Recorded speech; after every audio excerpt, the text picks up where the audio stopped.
Tamil Nadu's Chief Minister M K Stalin's claim that the state would lose 8 Lok Sabha seats if delimitation is carried out based on the population census. Shah has asserted that Tamil Nadu would not lose a single parliamentary seat, rejecting concerns over the potential impact of this entire process. The Home Minister has accused the Tamil Nadu CM and his son Udayanithi Stalin of misleading the people at a time when leaders from DMK are facing corruption charges, maintaining that the centre had disbursed over 5 lakh crore rupees to Tamil Nadu over a decade between 2014 and 2024. Shah has dismissed allegations of unfair treatment. Is it possible to achieve equilibrium that preserves democratic representation and federal harmony? Not to forget, India's position as the world's largest democracy is also at stake. And that's why the choices made in this process of delimitation will resonate far beyond its borders, offering lessons for other diverse federal democracies. Now, as Tamil Nadu's Chief Minister believes that if the delimitation exercise is conducted, then he would lose 8 of his MPs, and this is a clear thought or strategy by the centre to cut seats of the opposition ruled states. That's what M K Stalin believes. But how valid are Stalin's concerns? To better understand the same, we need to understand how many Lok Sabha seats each state and union territory would get if they are allocated the same according to the projected population figures as of 2026. We compared data put out by the Indian Express and American think tank Carnegie Endowment for International Peace, while the Indian Express data limits to the existing Lok Sabha seat numbers of 543. Carnegie data highlights a change in the overall Lok Sabha seat numbers and would have the strength increase to 846. Here's what it looks like.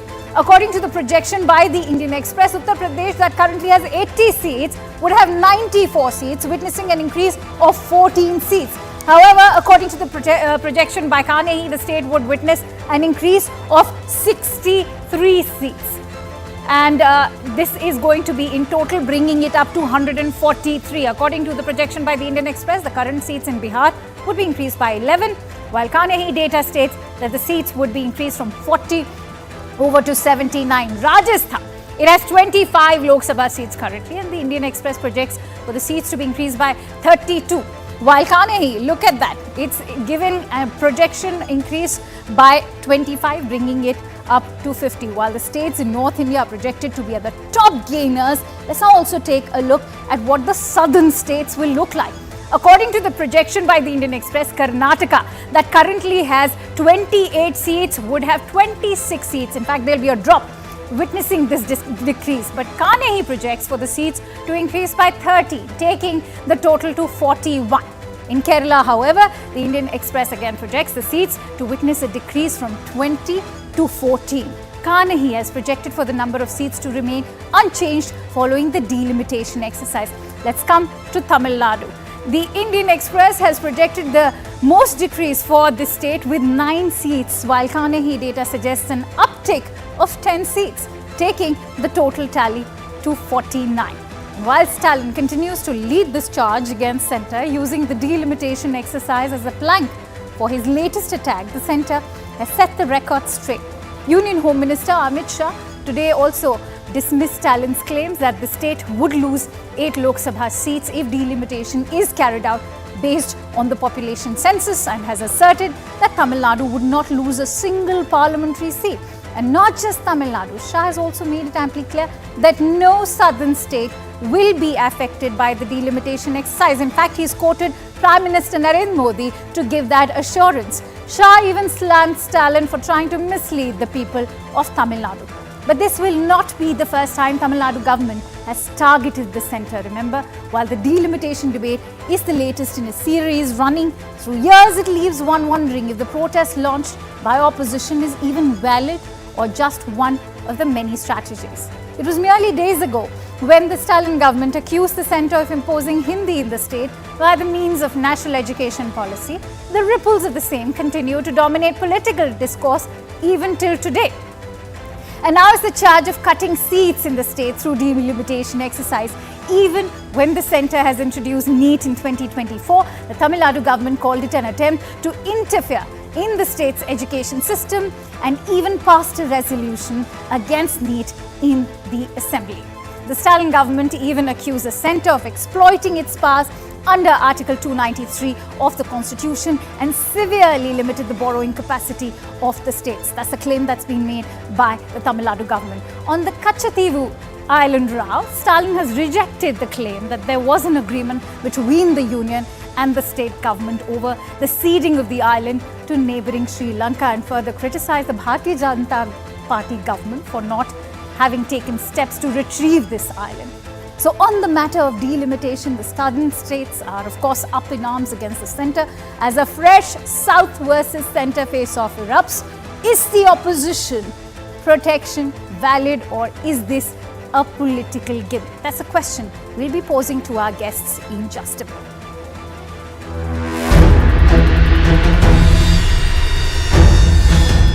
மக்கள் தொகை குறைவாக இருக்கிற காரணத்தினாலே நாடாளுமன்றத்துடைய எண்ணிக்கையும் குறைக்க வேண்டிய ஒரு சூழ்நிலை ஏற்பட்டிருக்கு. நமக்கான பிரதிநிதித்துவம் குறைஞ்சு போயிடும். அதிக மக்கள் தொகை கொண்ட மாநிலங்களுக்கு அதிக பிரதிநிதித்துவம் கிடைக்கும். இதனால் தமிழ்நாட்டுடைய குரல் நசுக்கப்படுது. இது வெறும் உறுப்பினுடைய எண்ணிக்கையை பற்றி கவலை மட்டும் இல்லை, நம் மாநிலத்துடைய உரிமையை சார்ந்தது என்பதை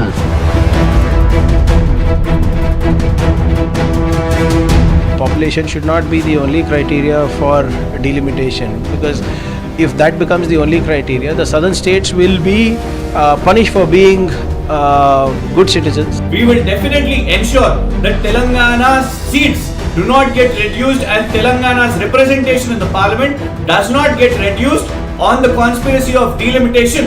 In terms of population, the delimitation would be affected very badly, because the representation from the south would be cut down. So it is not fair. It's not fair for a good governance.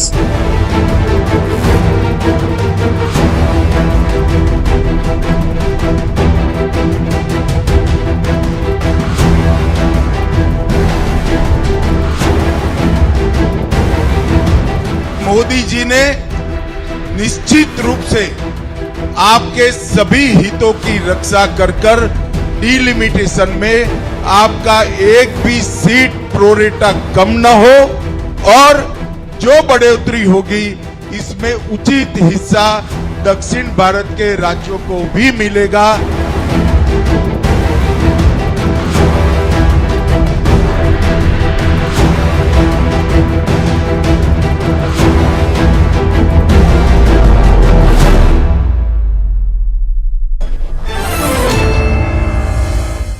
Introducing our esteemed panelists today. I'm joined in by Kaushal K. Mishra, who's the spokesperson for the Bharatiya Janata Party, Lakshmi Ramachandran, who's the spokesperson for the Congress Party, A. Saravanan, spokesperson for the DMK, and Shashank Shekhar Jha, who's a lawyer at the SC, will also be in fact joining in just a bit.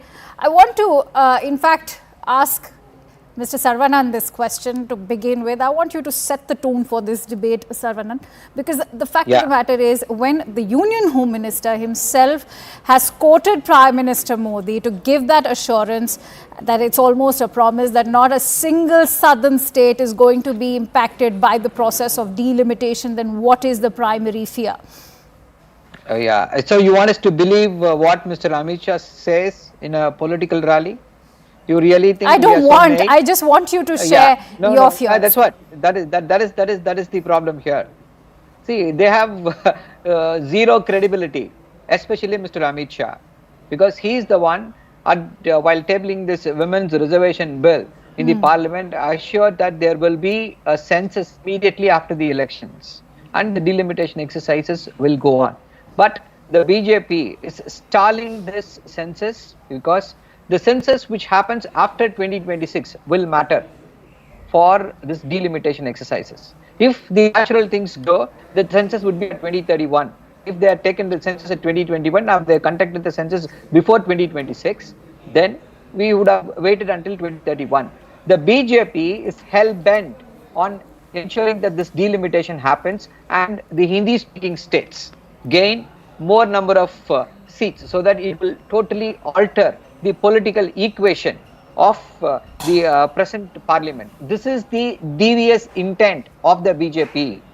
And if you ask them why are they any questions on that, they are not answering. They are just throwing an omnibus assurance. No, we won't do it, as though they are sacrosanct as though all the promises they made earlier, they have kept it up. When asked about this 15 lakhs, he said it's an election jumla. Tomorrow, if you ask him the same question, okay, let me bring in Lakshmi. Let me bring in Lakshmi. Jumla. Let me bring in Lakshmi before I give time to Kaushal to respond to that. Lakshmi, how do you speak to these similar fears? Many are saying that there's also a diversionary tactic involved, but we've seen how this has become one issue which has in fact brought voices from across the states, not just Tamil Nadu. You're looking at Karnataka, you're looking at Kerala, you're looking at Telangana, and it's in fact cutting across party lines. How do you respond to the fears?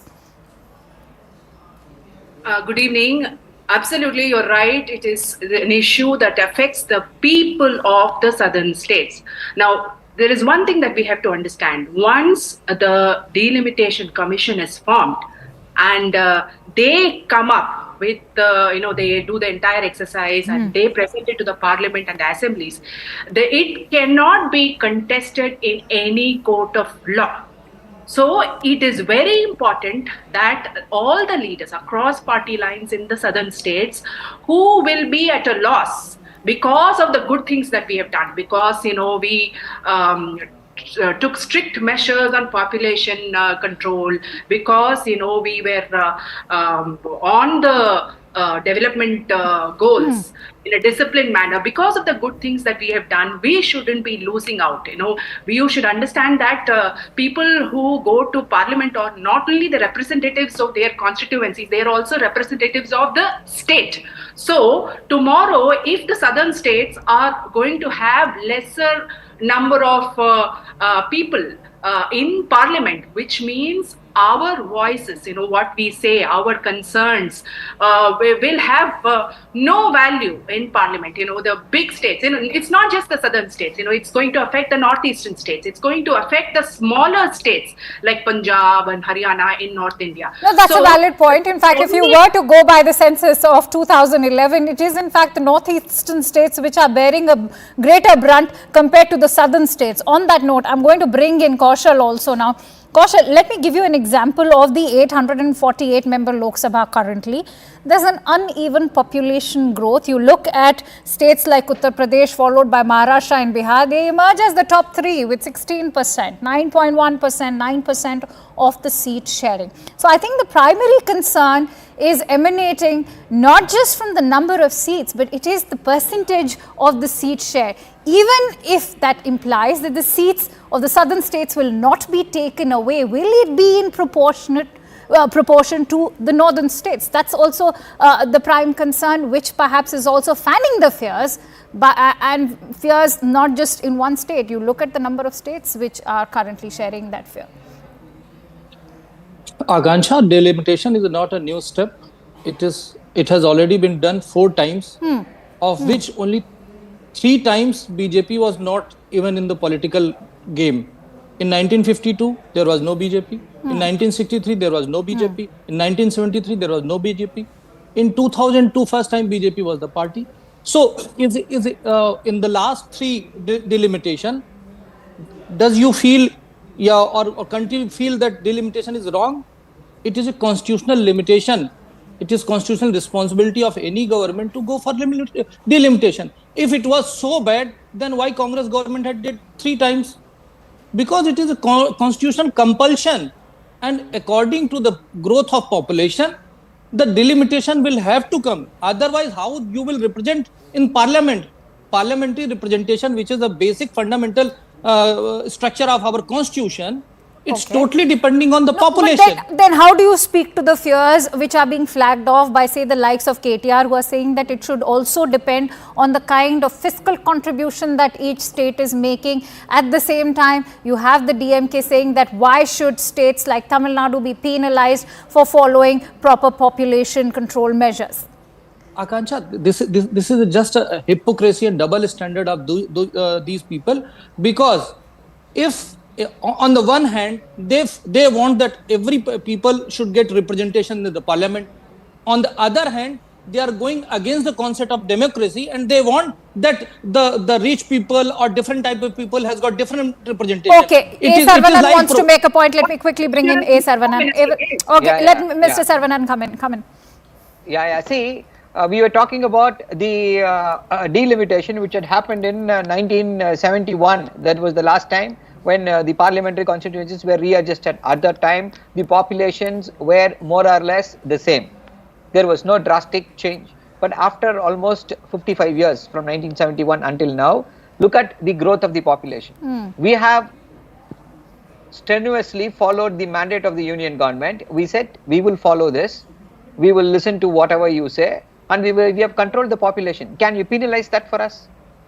And from 1971 to 2025, the North Indian states, they have not paid heed to the statements, requests, mandates of the union government and reduced their population. So you are going to reward them with more seats? Kaushal, how do you respond to that? Yes, Right. Akansha, I just wanted to ask, there are certain religious groups whose growth rate is much higher than the normal growth rate. Just listen to me, listen to me, sir.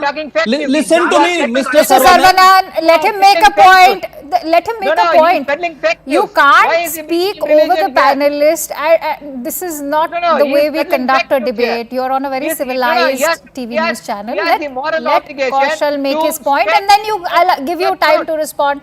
I'm afraid I'll have to mute people who speak over each other. Please do not do so.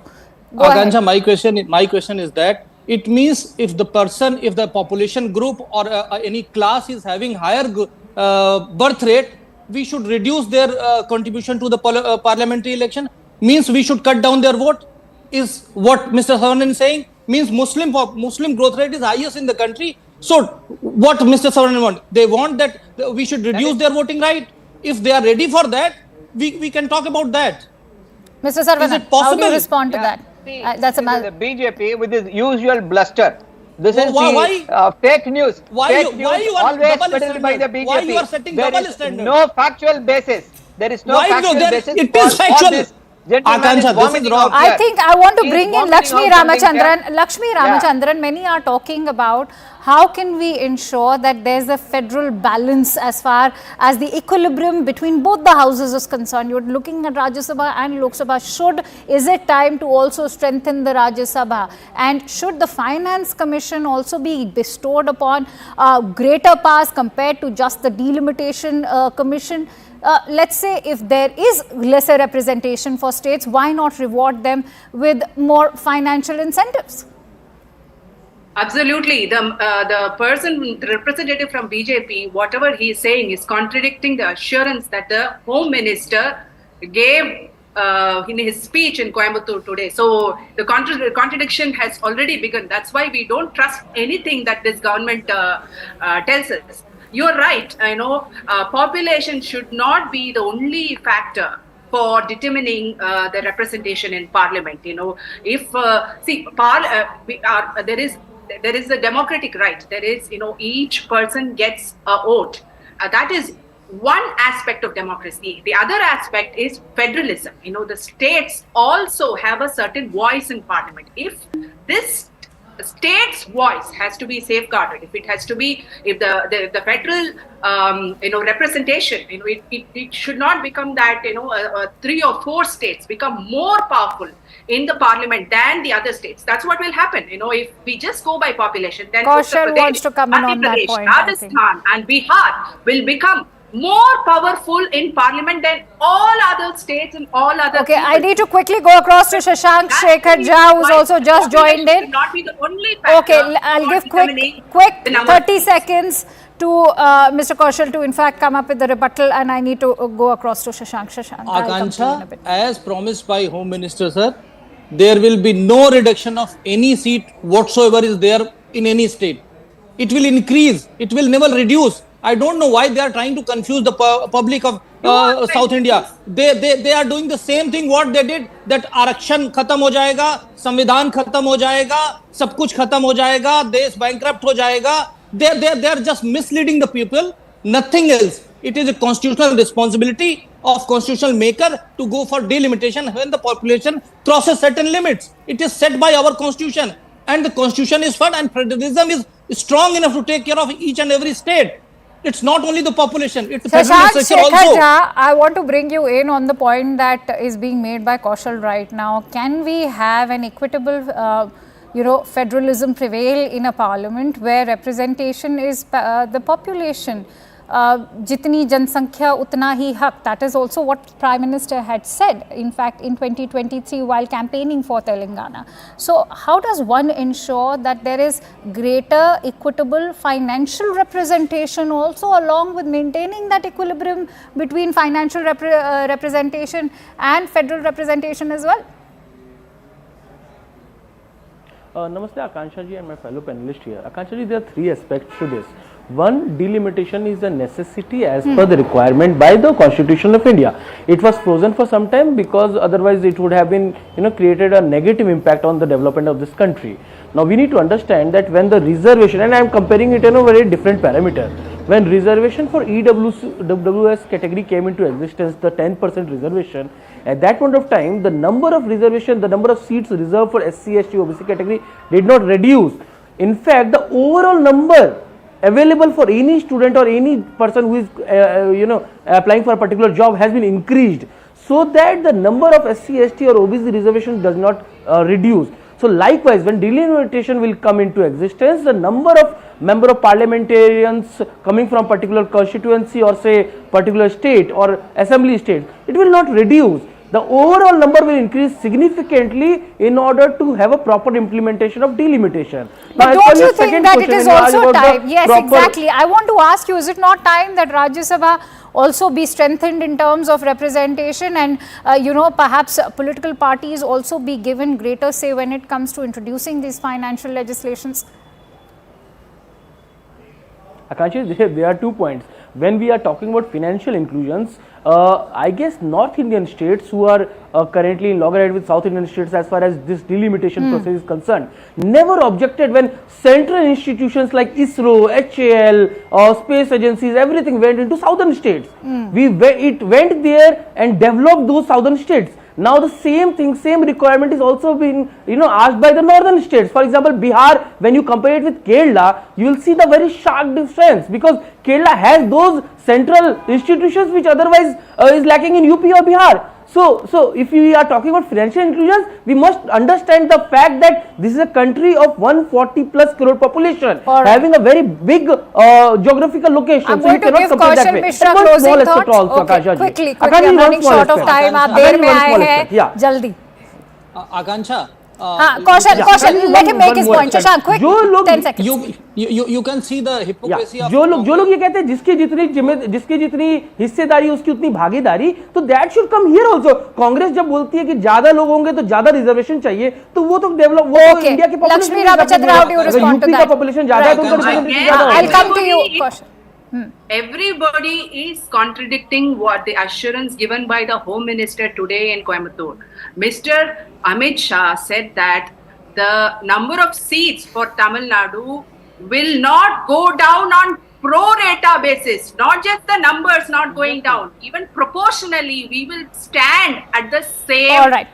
All right, Kaushal, closing thoughts. Why must southern states treat the government at the center or the central government as their primary adversary, is what the sense that everybody is getting in right now. I need to go to a breaking input. Akansha, it is misleading because Moili committee report, which is formed by the Congress government, itself says that all the central institution has got Kerala, means South Indian state representation is more than 2/3. It is written in the Moili committee report.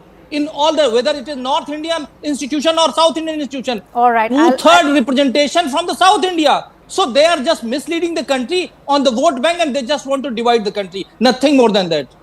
All right, many thanks to you, Lakshmi, and the gentleman for joining in on this discussion. We have some breaking inputs, in fact, coming in.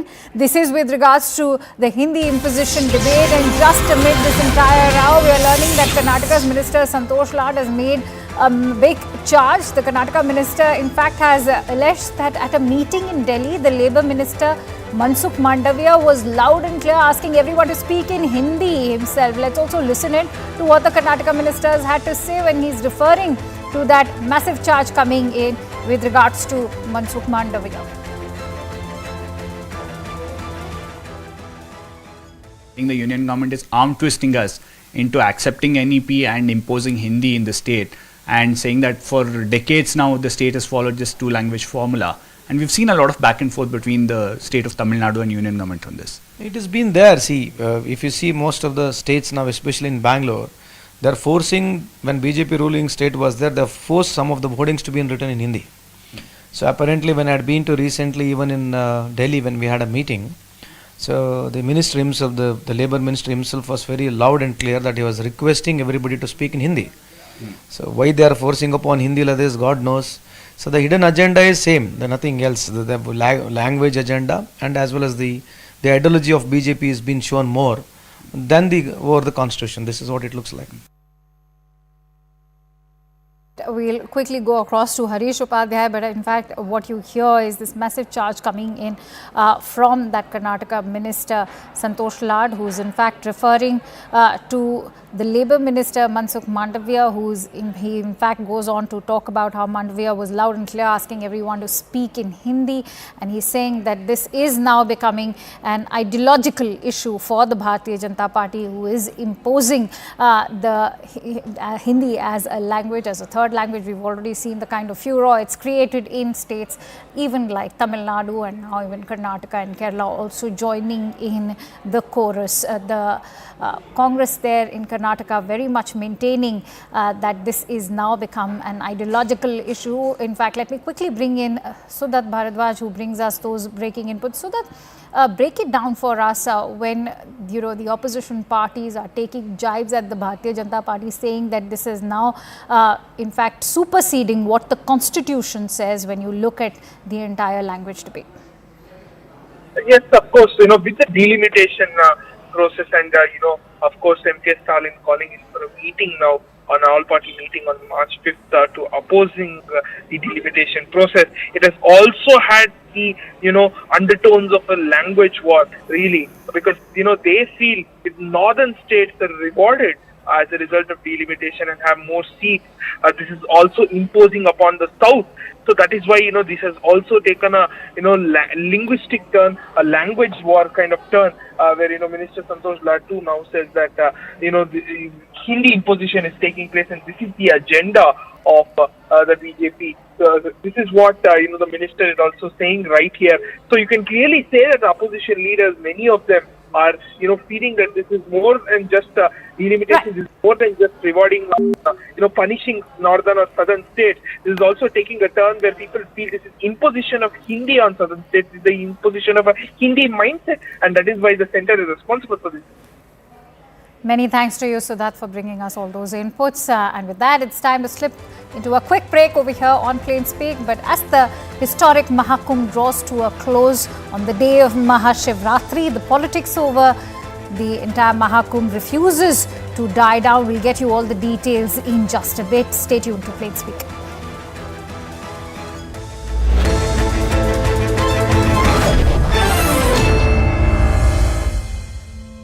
सस्ते वाले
Welcome back. Now, with more than 65 crore devotees taking the holy dip at the Triveni Sangam in Prayagraj, the historic Mahakumbh has drawn to a close on the day of Mahashivratri. On the occasion of Mahashivratri, hordes of pilgrims took a holy dip in Prayagraj. The 45-day festival, which began on 13th of January this year, coincides with the rare celestial alignment that happens once every 144 years. Touted as the world's largest spiritual gathering on earth, the mega religious festival has attracted devotees from all four corners of the country and even the globe.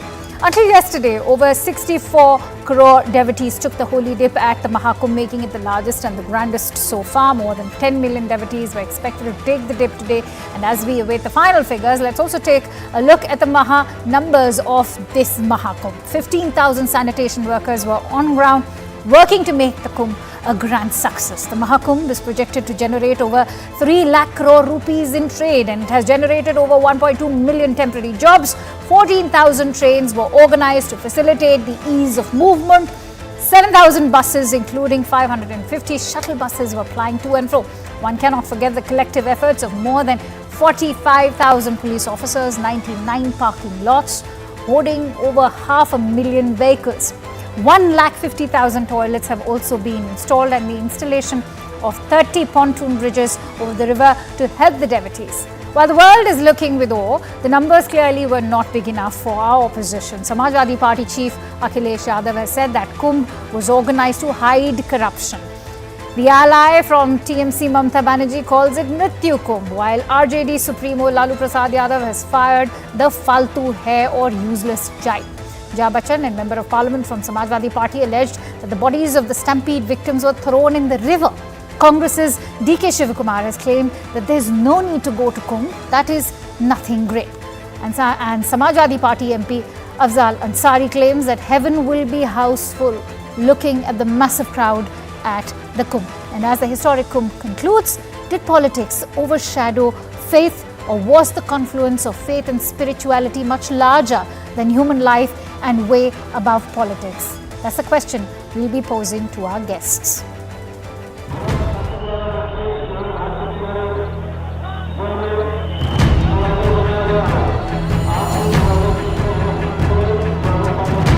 इन नेताओं का एक वर्ग ऐसा है जो धर्म का मखौल उड़ाता है, उपहास उड़ाता है।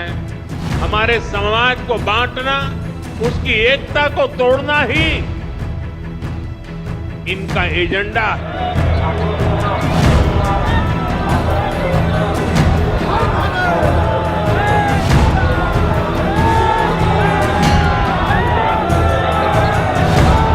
ये जो स्वर का नाम ले रहे हैं, ये हम लोगों ने किसी ने नहीं कहा कि पानी खराब है गंगा का। सेंट्रल पॉल्यूशन बोर्ड ने कहा है कि ये गंगा का पानी खराब है। मुझे तो लगता है ये दिल्ली और लखनऊ के झगड़े में एक दूसरे को गाली दे रहे हैं। আমি একটু অজ্ঞ আছি এ ব্যাপারে।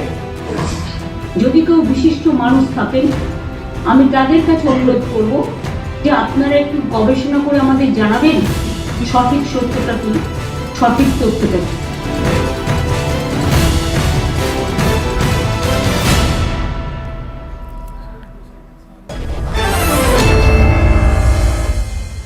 Kaushal Mishra, spokesperson for the Bharatiya Janata Party, continues to stay with us. Pooja Mishra, who is a spokesperson for the Samajwadi Party. Advocate Niladri Bhattacharjee, who is a political analyst, also backs the TMC. Shashank Shekhar Jha, who is a lawyer at the Supreme Court, continues to stay with us. Many thanks to you all for joining in. I want to, in fact, quickly take that question from you, Pooja, first. That quality of the water has constantly and consistently been questioned by the opposition, including Akhilesh Yadav. The most obvious question that comes to mind is that what prompted him to in fact go and take the dip if the water was so dirty? First of all, happy Mahashivratri to each and everyone and to your viewers too. And talking about the quality of water, quality of Maganga Jal, it is not what opposition question, it is what Central Pollution Control Board stated. It is what in November 2024, 24th of November, NGT fined the DM of Varanasi, stating that the Maha Ganga Jal is not fit for achmaning. And in 2014, only 23rd of the December, the Uttar Pradesh Pollution Control Board was directed by the NGT to submit the report of Maha Jal, and they failed to do so. And in the Feb month, in the 3rd of the Feb month, when the Central Pollution Control Board submits its a report on the quality of Maha Jal, at that time also the Uttar Pradesh Pollution Control Board failed to submit the report of how pure Maha is. They submitted the report only before the the Mahakumbh started. And NGT is questioning. This is not us questioning.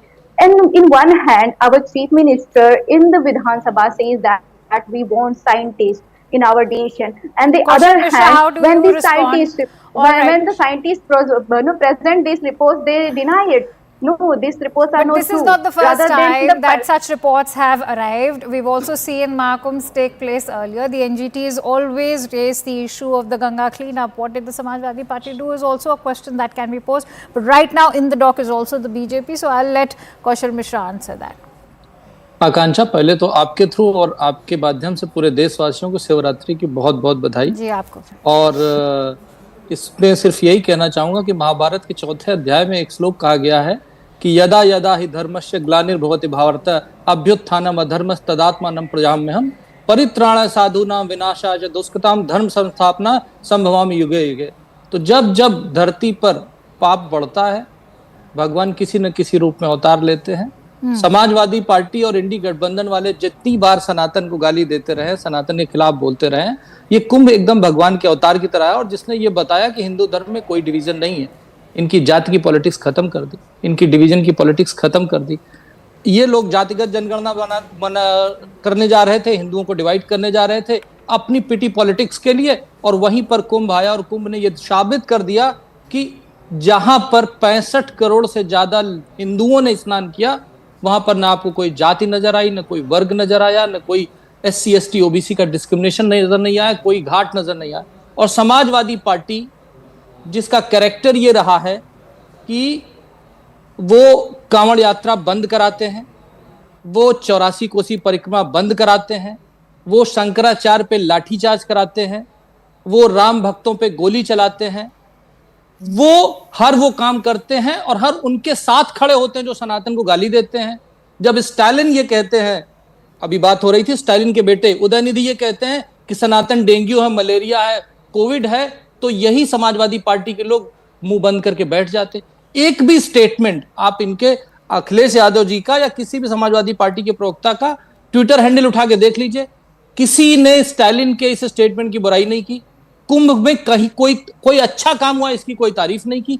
केवल एक vulture politics करते हुए आप देखिए कुंभ में लोग भगवान आकांक्षा 10 second मोर, कुंभ में राजनीति करने के लिए नहीं चुके, वहां पर शिव की मूर्ति की बजाय इन्होंने मुलायम सिंह यादव की मूर्ति बनाई और उसके बाद अपना राजनीति। और ये लोग कमियां बता रहे हैं ना, ये तो उत्तर प्रदेश की सेकंड बड़ी पार्टी है, ये कहते हैं हर स्टेट, हर डिस्ट्रिक्ट, हर गांव में इनके लोग हैं। तो कुंभ में कमियां निकालने के बजाय सनातन का परचम लहराते, अपने कार्यकर्ताओं से कहते कि वो आकर के इसमें थोड़ी अव्यवस्था हो रही है तो उसको ठीक करे, पर नहीं, इन्हें करनी है पॉलिटिक्स। और पॉलिटिक्स किस लिए करनी है? Now, let me bring in Pooja on that. I want to give her time to respond, Pooja, because the tone and tenor of the Samajwadi Party has also come into question every time referring to Mahakumbh. You're backing what Mamata Banerjee is saying by saying that, you agree when she's referring to it as Mrityu Kumbh. You're referring to the Chief Minister and the officers taking a dip as chhapris. What kind of language is this befitting of an opposition party, which is one of the largest opposition parties from Uttar Pradesh? Interrupted the BJP spokesperson, and yes, I'll give you uninterrupted time, and I will ensure that you get uninterrupted time. Yes. तो अगर आप कह रहे हो कि ये कहा जाता है कि छपरी जैसे स्नान कर रहे हैं, the chief minister were not bathing in the swimming pool, they were bathing in the holy, they were taking the holy dip in Maa Ganga, we just worship माँ गंगा, वहां पे आप स्नान कर रहे हो और आप ऐसे कृत्य करेंगे तो does that justify? बात आ जाते हैं जो कह रहे हैं, does that justify the use of such derogatory language? I think the action speaks more louder than words, and how this chief minister was behaving is. Let their actions be their responsibility. No. Let their actions be their responsibility. The language that you use is your responsibility. Don't interrupt me. Let me complete. I haven't completed even a single sentence, and Please you go interrupted ahead. me. अगर अभी जो भाजपा के प्रवक्ता कह रहे थे कि वहां पे जो है हमें कमियां दिखी, हाँ, और हम ही थे जो अपने दरवाजे खोले, हाँ, हम ही समाजवादी पार्टी के कार्यकर्ता थे जो वहां पे मदद करे थे, वो आपको नहीं दिखा, आपने आंखें बंद कर रखी हुई थी। और अभी जो आप कह रहे हो कि वहां पे जो लोग जिनको मृत्यु हुई, कौशल जी उन्हें कौन है? लेट हर अभी भी लोग ढूंढ रहे हैं अपने मिसिंग लोगों को। अभी भी यहाँ पे जो है आपके पास में डाटा नहीं है उनका। एक तरफ से आपके एआई डाटा को, ड्रोन्स को ये पता चल जाता है how many peoples are taking the holy dip. On the other hand आपको ये पता नहीं चलता कि how stampede happened and how many people died there, how many people are still searching for their family members. उनके death certificate नहीं बन रहे हैं। यू आर सेइंग दैट 30 लोगों की डेथ हुई, ये फैक्चुअल नहीं है। मैं इलाहाबाद से हूं, मुझे ये भी पता है। और अभी भी आप राइट नाउ चले जाएंगे तो आपको पता चलेगा। मैं बोलती हूँ इलाहाबाद हाई कोर्ट के आप आगे जाइए, still construction work is going on. जो हम कहते हैं ना करप्शन हाइड करने के लिए, अभी महाकुंभ खत्म होने आ गया हुआ है और आपका अभी भी कार्य चल रहा है। Let's have Kaushal Mishra. I think you've raised some valid points. You've raised valid points, Pooja. I respect your questions. Kaushal Mishra. पूजा, मुझे सिर्फ आप ये बता दीजिए, जब आप कुंभ में नहाते हैं या चीफ मिनिस्टर जी नहा रहे थे तो ऐसा क्या कर रहे थे जो अखिलेश जी ने नहीं किया था नहाते हुए? उसमें क्या डिफरेंस था ये मुझे समझ में नहीं आया, पहली चीज।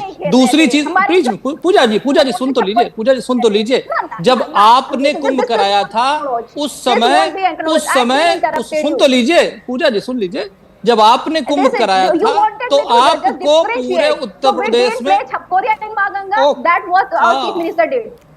ठीक, चलिए बोलिए ना, अब आपने पब्लिक डिसाइड करेगी।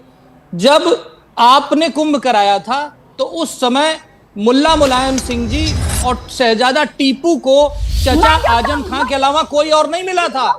कुंभ कमेटी का अध्यक्ष बनाने के लिए आपको पूरे समाजवादी पार्टी में नहीं, इसमें क्या आपको कष्ट क्यों हो रहा है? ये सब तो हकीकत है भाई। वो टोपी लगाते थे, अपने आप को मुल्ला मुलायम सिंह जी कहलवाते थे, पोस्टर लगते थे, टीपू का बर्थडे मनाया जाता था, और चचा आजम खां को जिस तरह से कुंभ कमेटी का अध्यक्ष बनाया गया, समाजवादी पार्टी में कोई और नहीं मिला था जिसको कुंभ कमेटी का अध्यक्ष बनाया जाए। उसके बाद कैग की रिपोर्ट ये कहती है कि 2 महीने पहले काम चालू हुआ था, 40% केवल रेवेन्यू खर्च हुआ था, 60% खर्च ही नहीं किया गया था। I think we need to calm down. आप लोगों ने बर्बाद किया, जिस तरीके से सनातन की आस्था पे चोट की, जिस तरह से आप लोगों को एक नॉन सनातनी मिला जिसको कोई चिंता नहीं थी कुंभ कैसा हो, आपने मृत्यु कुंभ पे सवाल नहीं उठाया, आपने खड़गे की गरीबी पे सवाल नहीं उठाया, आपने कुंभ के ऊपर होने वाले किसी सवाल पर सवाल नहीं उठाया,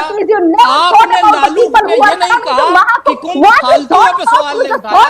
अरे पूजा जी, I want to bring. I think it's deeply unfortunate that we cannot have a coherent discussion right now. Niladri, thank you for so patiently awaiting your turn.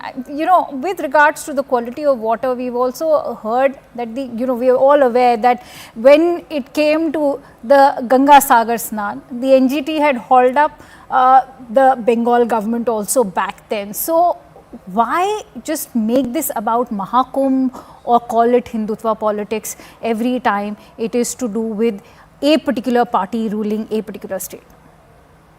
See, Akanksha, I agree. What you have said, your views are absolutely correct. But what I want to say is that the Mahakumbh 2025, which was supposed to be the grand congregation of faith, devotion of the Sanatan, has turned into a nightmare of government apathy, absolutely, high-handedness, and hiding of the figures of the death. See, Ganga Sagar also happens. I am not saying that a stampede or fires will not break out in a congregation of such a magnitude, but at least we don't hide it from the public. If people have died, we have seen in Bengal, if people have died, the bodies have come, the postmortem had to be done in Bengal, the death certificates were given out of here. Now, if people have died there on a stampede, the government should pull up the responsibility and say, yes, X number of people have died. It is okay. We all understand. See, you cannot do micromanagement of everything. There were good arrangements. You can fail up, but there is no harm in admitting that what you have lost. In Gangasagar, which is one fifth of what the Mahakumbh was, we don't find these kind of allegations. What I think, what has happened, Akansha, there is now what we are seeing after these 10 years of this BJP rule, there is a failure or rather a decreasing tendency of the federal structure. The center doesn't want to acknowledge the state doesn't want to acknowledge the center. Okay. And it is a very dangerous thing what we are going at. Okay. Because the constitution provides for a federal structure. That is where the real danger to this country lies. The real danger is not harm to the Sanatanis. No one is against the Sanatanis. We are all pious Hindus and we all know what Sanatani means. Okay. But the differentiation and the collapsing of the federal structure is the issue, what I think. That is, I think, becoming a grave concern. No, Kaushal, let me complete my question. You want to come up with that response and I'll give you time to do that. That is the opposition concern, that are we destroying the federal fabric of this country, A? Where's the accountability? Why doesn't the government then come up with the real figures? What about all of them who are claiming that they've still not received death certificate? I'm sure you also understand the kind of obstructions they'll now be facing, even if they have to claim that ex gratia amount. Akansha, there is no problem they criticize the government. There is no problem they should criticize the administration of the UP government. But it doesn't give right that they should call the Mrityu Kumbh. They cannot call it Mrityu Kumbh. They can criticize me. Yes, there is a huge crowd, 63 crores. It is the biggest all over the globe. It is more than the population of USA. It is more than the population of 80 countries of the world. Mismanagement may happen. We accept. All right. But it doesn't give you right. Niladri, many would want to ask, do we refer to such kind of terminologies when there are similar stampedes happening during the Hajj? Akansha, Mrityu Kumbh, the statement of our CM has been blown out of proportion. She has said, and she's clarified rather, that she has nothing against the Kumbh in particular, but she has only said about the deaths which have occurred there and the government apathy. She has clarified time and again, and including today also. Today also she has said that she has said that, but they doesn't have any objection with the Sanatan. Not against the Kumbh. What a double standard. No, it is not a double standard. She is very clear on this. She has No. I am asking, have Mamata Banerjee objected about Mr. Priyank Khadge, Mr. Dayanidhi Stalin, when they called Sanatan is dengue, Sanatan is malaria, Sanatan is COVID, Sanatan is AIDS? Can you show me what statement? Shashank Jha, I want to give you time for the closing thoughts. I have the figures with me. 10 million devotees taking dip on Mahashivratri alone. You are looking at nearly 65 crore devotees. The projected turnover is close to 3 lakh crores in trade. 15,000 sanitation workers have participated. 1.2 million temporary jobs have been created. Should all of this surpass the kind of politics that we've seen come in and being raked up by the opposition parties? Namaste Akansha ji and my fellow panelists here. Akansha ji, first of all, happy Mahashivratri to all of us. Akansha ji, it is very unfortunate that today we are discussing in such a degradable manner regarding Hinduism. Now 65 crore population, that is equivalent to that of population of US, Australia, Japan and France all together and even more. So I guess we need to understand that despite this 65 crore plus population taking a dip in Ganga, including my family, my parents, I did not see even a single person saying that they have been suffering from some disease because they took a dip at Ganga. So that is something which should be appreciated. My parents also happened to have visited Kumbh Mela during Akhilesh Yadav and Ganga Sagar under the rule of Mamata regime, and the difference is very sharp. Here you have a good sanitation program. Here you have a good cleanliness program. A good question or good criticism from government should be allowed and must be appreciated. However, this basically deep shot against Hinduism must be criticized at all together. We have seen that how a statement against Islam on a particular TV has got someone life so scary that she is unable to come out of her own house, and she has been the national spokesperson of BJP. And here we are seeing that different chief ministers or former chief ministers or different politicians are taking continuously jibe on Hinduism. Why? Right. Today only, on the day of Mahashivratri, we have seen that Mamata government jibes at the BJP government. Actually removed nobody means or intends to at least take jibes at their own faith and Hinduism, because remember, several opposition politicians like Akhilesh Yadav and DK Shivkumar have also taken a dip in the holy Ganga. I'm going to thank all of you for participating in that discussion. Now, even as the uncertainty over immigration policies continues, the United States President Donald Trump has launched a fresh strike. And in fact, let's also listen in to what he says before we break it down for you in terms of what this may mean for Indians. We're going to be doing something else that's going to be very, very good. We're going to be selling a gold card. You have a green card. This is a gold card. We're going to be putting a price on that card of about $5 million, and that's going to give you green card privileges plus. It's going to be a route to citizenship, and wealthy people will be coming into our country by buying this card. They'll be wealthy, and they'll be successful, and they'll be spending a lot of money and paying a lot of taxes and employing a lot of people.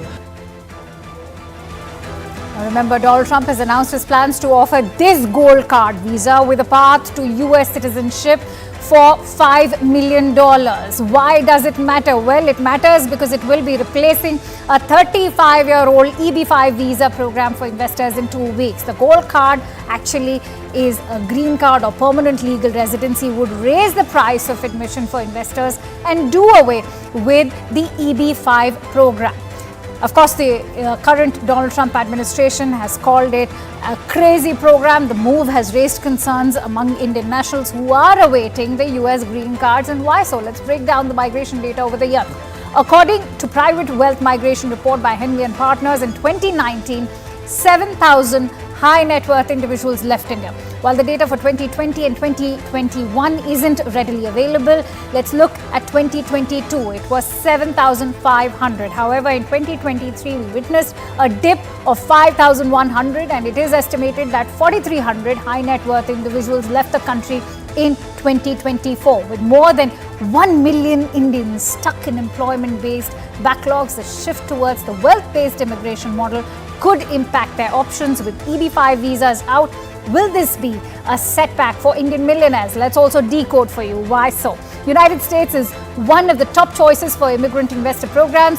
1,216 applications are filed only between April 2022 and July 2024 in the United States, and the second highest number of Indians have immigrated to the United States. UAE is the alternate destination for high net worth individuals. Zero income tax is the key reason for Indians to pick UAE. According to Trump, the program could sell up to 1 million cards, bringing in billions of dollars that could help reduce the national deficit. But what would be the repercussions? We shall know in perhaps a fortnight's time, which the US administration under Donald Trump claims will be the time for them to wrap up the EB-5 program. And that brings me to the end of this edition of Plain Speak. Thank you so much for watching. Up next is The Right Stand with Anand Narasimhan.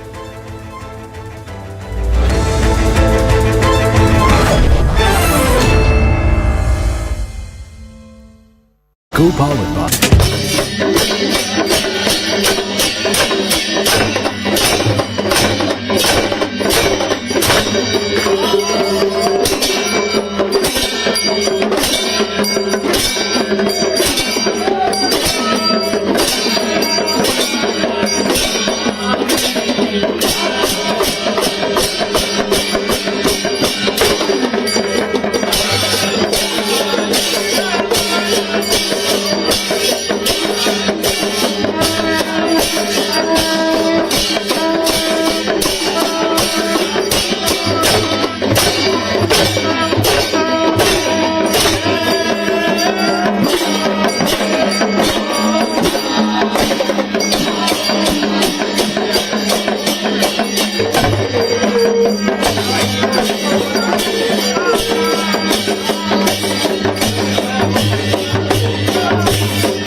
Namaste, Jai Hind and welcome to this edition of The Right Stand. I'm Anand Narsimhan. A day after the Bangladesh Army Chief General Waqar-uz-Zaman made a big statement dropping a big hint at a coup in Bangladesh, CNN News 18 has exclusively accessed reasons on why the Bangladesh Army Chief made such a statement and the possible reasons on why he and Yunus are at loggerheads.